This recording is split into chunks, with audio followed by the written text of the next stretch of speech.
Hello friends, ഇന്ന് ഞങ്ങൾ family ആയിട്ടൊരു യാത്ര പോവാം. എവിടാണെന്നല്ലേ? വെഡ്ഡിംഗ് ഡ്രസ്സ് എടുക്കാനായിട്ട് ഞങ്ങൾ കരുനാഗപ്പള്ളി തുപ്പാശ്ശേരി ക്ലോത്ത് സെന്ററിലോട്ടാണ് പോകുന്നത്. അപ്പം രാവിലെ എൻ്റെ ക്ലാസ് ഒക്കെ കഴിഞ്ഞിട്ടാണ് ഞാൻ വന്നത്. അപ്പം ഞങ്ങൾ പോവാനായിട്ടൊക്കെ റെഡി ആവുകയാണ്. അപ്പം ഇനി ആരുടെ വെഡ്ഡിംഗ് എന്ന് പറഞ്ഞില്ലല്ലോ. എൻ്റെ ബ്രദറിൻ്റെ കല്യാണമാണ്. ബ്രദർ ഇപ്പം നാട്ടിലില്ല, UK-യിലാണ്. നവംബർ 9-നാണ് കല്യാണം. അപ്പം എല്ലാം പൂട്ടിക്കെട്ടി ഞങ്ങൾ തുണി എടുക്കാനായിട്ട് പോവാണ് ഗൈസ്. അപ്പം നമുക്ക് ബാക്കി വിശേഷങ്ങൾ വഴിയേ കാണാം. അടിയുണ്ടാക്കി സൈഡ് സീറ്റൊക്കെ പിടിച്ച് അങ്ങനെ ഞങ്ങൾ യാത്ര തുടങ്ങി. ഞങ്ങളുടെ സ്ഥലം ആലപ്പുഴ ജില്ല നൂറനാടിലെ പണയിൽ എന്ന് പറയുന്ന ഗ്രാമത്തിലാണ്.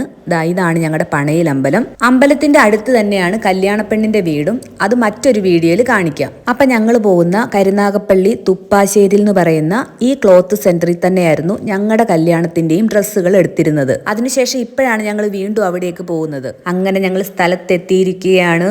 കാറൊക്കെ പാർക്ക് ചെയ്ത് പിന്നെ ഇത്രയും നേരം കാറിനകത്ത് ഇരുന്നതിൻ്റെ ക്ഷീണമൊക്കെ ഒന്ന് മാറ്റി ഞങ്ങൾ നേരെ കടയിലേക്ക് കയറാൻ പോവാ.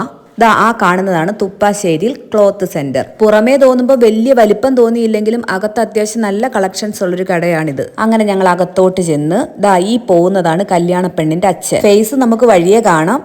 ഈ നിൽക്കുന്നത് കല്യാണപ്പെണ്ണിന്റെ അമ്മയാണ്. പുറകെ നിൽക്കുന്നത് അമ്മയുടെ ചേച്ചിയും. ഇതാണ് പെണ്ണിന്റെ അനിയത്തി. അടുത്തതായിട്ട് വരുന്നതാണ് നമ്മുടെ കല്യാണപ്പെണ്ണ്. ആദ്യമായി ക്യാമറയുടെ മുന്നിൽ വന്നതിന്റെ നാണമൊക്കെ ഉണ്ട്. അപ്പം ഞങ്ങൾ ആദ്യം സെലക്ട് ചെയ്യാൻ പോകുന്നത് കല്യാണ സാരിയാണ്. ഏത് റേഞ്ചിലുള്ള കല്യാണ സാരിയും എടുക്കുക എന്നുള്ളത് വലിയൊരു പ്രത്യേകതയായിരുന്നു ഇവിടുത്തെ. സാധാരണക്കാർക്കും വാങ്ങിക്കാവുന്ന രീതിയിൽ അത്രയും റേറ്റ് കുറവുള്ള കല്യാണ സാരി വരെ ഇവിടുന്ന് നമുക്ക് കിട്ടും. അങ്ങനെ നമുക്ക് ഇഷ്ടപ്പെട്ട സാരികളൊക്കെ പെണ്ണിനെ ഒന്ന് ഉടുപ്പിച്ച് ട്രയൽ നോക്കുക. അപ്പൊ അവിടുത്തെ ചേച്ചിമാര് പറയാതിരിക്കാൻ പറ്റത്തില്ല, നല്ല ഫ്രണ്ട്ലി ആയിരുന്നു. അതുപോലെ തന്നെ ഒരു മുഷവും കൂടാതെ അവസാനം വരെ നമ്മുടെ കൂടെ കട്ടയ്ക്ക് തന്നെ നിപ്പുണ്ടായിരുന്നു. ആദ്യം എടുത്തത് ഒരു പീക്കോ ഗ്രീൻ കളറായിരുന്നു. അത് കഴിഞ്ഞ് പിന്നെ ഒരു ബ്ലൂ. ഒന്നി പിഴച്ച മൂന്നെന്നല്ലേ, മൂന്നാമത് എടുത്തത് എല്ലാവർക്കും ഇഷ്ടപ്പെട്ടു. അങ്ങനെ അത് ഫിക്സായി. പൊന്മാൻ കളർ. ഇനി ചെക്കന്റെ വീട്ടിൽ നിന്നുള്ള കല്യാണ സാരി. പെണ്ണിന്റെ വീട്ടിൽ നിന്നുള്ളത് പൊന്മാൻ കളറാണ്, അത് ഫിക്സ് ആക്കി. ഇനി ചെക്കന്റെ വീട്ടിൽ നിന്ന് റെഡാണ് അവർക്ക് ഇഷ്ടം. അപ്പൊ റെഡ് ഞങ്ങൾ ഫിക്സ് ആക്കി. അടുത്ത ഊഴം പെണ്ണിന്റെ അമ്മയുടേതായിരുന്നു. അതിനുശേഷം ചെക്കന്റെ അമ്മയുടേതും. അടുത്ത ഊഴം എന്റെ ആയിരുന്നു. ഞാൻ എടുത്തത് നല്ല പിങ്ക് കളറിലെ സാരിയായിരുന്നു. നമ്മൾ ഈ ക്യാമറയ്ക്കകത്ത് കാണുന്ന പോലത്തെ കളറല്ല ശരിക്കും. നേരിട്ട് നല്ല ഭംഗിയുള്ള നല്ല ബ്രൈറ്റ് ആയിട്ടുള്ള കളറായിരുന്നു. അങ്ങനെ ഞങ്ങളുടെ സാരികളെല്ലാം സെലക്ട് ചെയ്ത് കഴിഞ്ഞു. അപ്പൊ ഇനി അടുത്തതായിട്ട് നമ്മുടെ ബന്ധുക്കൾക്ക് വേണ്ടിയിട്ടുള്ള പർച്ചേസിംഗ് ആണ്. അങ്ങനെ ചെറുക്കൻകൂട്ടരും പെൺകൂട്ടരും തകർത്ത് പർച്ചേസിംഗ് നടത്തിക്കൊണ്ടിരിക്കുകയാണ്. ആന കരിമ്പീൻ കാട്ടി കയറിയ പോലത്തെ അവസ്ഥ കാണണോ? കണ്ടോ? അങ്ങനെ ഞങ്ങൾ രാവിലെ വീട്ടിൽ നിന്ന് ഇറങ്ങിയതാ. ഇപ്പൊ ഏകദേശം ഉച്ചയാവാറായി. വിശപ്പ് നന്നായിട്ടുണ്ടായിരുന്നു. രാവിലെ ക്ലാസ്സിന് പോകുന്നതിന് മുന്നേ എന്തോ ഒന്ന് കഴിച്ചിട്ടാണ് ഇറങ്ങിയത്. പിന്നെ ഈ ഉച്ചയായപ്പോഴത്തേക്ക് നല്ല കത്തല്. അങ്ങനെ ഞങ്ങൾ വെളിയിലോട്ടിറങ്ങി കഴിക്കാനായിട്ട്. അപ്പം ഞങ്ങൾ കഴിച്ചത് ചോറും കഴിച്ചു, ബിരിയാണിയും കഴിച്ചു. ചോറ് കഴിക്കുന്ന കുറച്ച് പേരുണ്ടായിരുന്നു, ബിരിയാണി കഴിക്കുന്ന കുറച്ച് പേരുണ്ടായിരുന്നു. എന്തായാലും നല്ല ക്വാളിറ്റിയും ക്വാണ്ടിറ്റിയും ഉണ്ടായിരുന്നു ഫുഡിന്. നല്ല ഫുഡായിരുന്നു. ഞങ്ങൾ പുറത്തൊക്കെ പോകുമ്പം ഒരു ബിരിയാണി വാങ്ങിച്ചു കഴിഞ്ഞാൽ ഞാനും അമ്പാടിയും കൂടെ ഷെയർ ചെയ്താണ് കഴിക്കുന്നത്.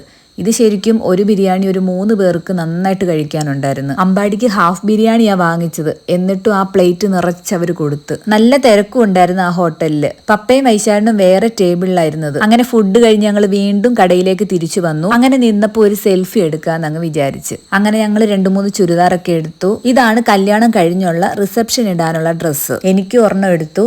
ഇതാണ് ഞങ്ങളുടെ കോലം. അപ്പം ഞങ്ങൾ രണ്ടുപേരും എടുത്തത് ലെഹങ്കയാണ്. അവള് റെഡ് കളറും ഞാനൊരു പീച്ച് കളറും. ഞങ്ങൾ ഇതെടുത്ത സമയത്ത് ലെഹങ്ക എന്നുള്ള പേരിന് പകരം പപ്പ ലെങ്ക എന്നാണ് പറഞ്ഞുകൊണ്ടിരുന്നത്.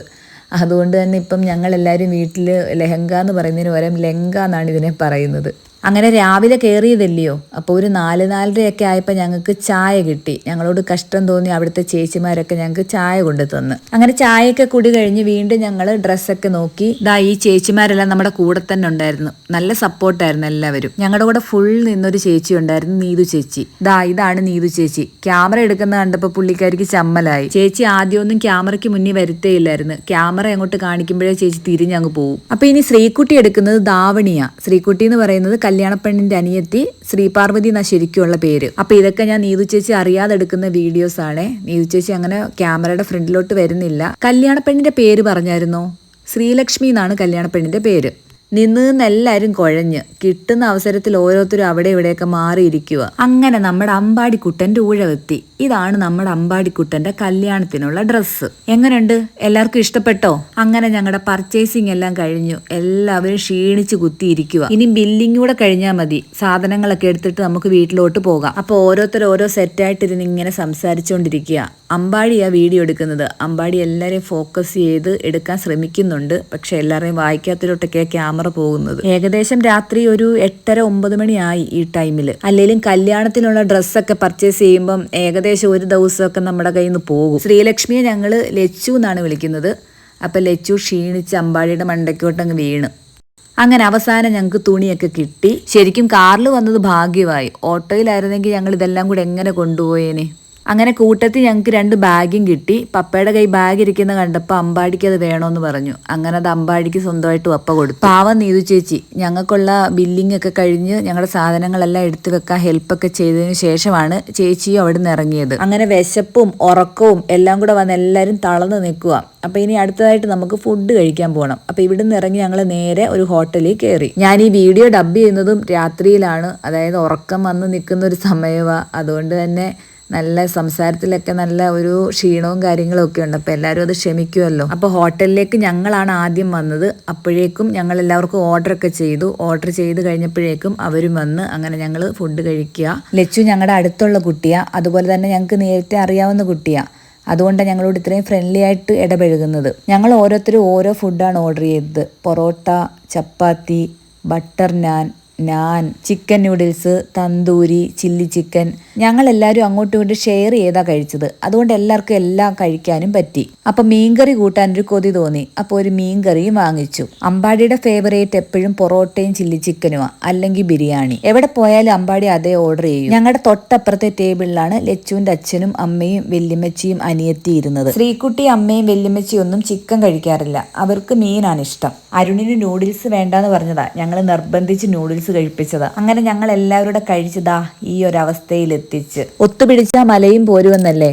അങ്ങനെ ഞങ്ങൾ എല്ലാവരോടും ഒത്തുപിടിച്ചു. അങ്ങനെ ഞങ്ങൾ ഫുഡൊക്കെ കഴിഞ്ഞു വീട്ടിലേക്ക് പോകാനായിട്ട് ഇറങ്ങി. അങ്ങനെ അവർ പോയി. അതിന്റെ പുറയിൽ തന്നെ ഞങ്ങളും ഇറങ്ങി. 10-11 മണി ആയപ്പോഴത്തേക്ക് ഞങ്ങൾ വീട്ടിലെത്തി. ഇനി ഒന്ന് കിടന്നാ മതിയെന്നേ ഉള്ളു എല്ലാവർക്കും. അത്രയും മുഷിഞ്ഞ് രാവിലെ ഇറങ്ങിയതല്ലേ. സാധനങ്ങളെല്ലാം പെരക്കകത്ത് പെരക്കിയതിനു ശേഷം അരുൺ വീട്ടിലോട്ട് പോയി. അതിന് പുറകെ തന്നെ ഞങ്ങളും വീട്ടിലോട്ട് പോയി. അപ്പൊ ഇന്നത്തെ വ്ലോഗ് ഇത്രയേ ഉള്ളൂ. ഈ വീഡിയോ എടുത്തിട്ട് ശരിക്കും 1 മാസത്തോളമായി. ഇപ്പോഴാണ് ഇടാൻ സാധിച്ചത്. അപ്പൊ എല്ലാവർക്കും ബൈ.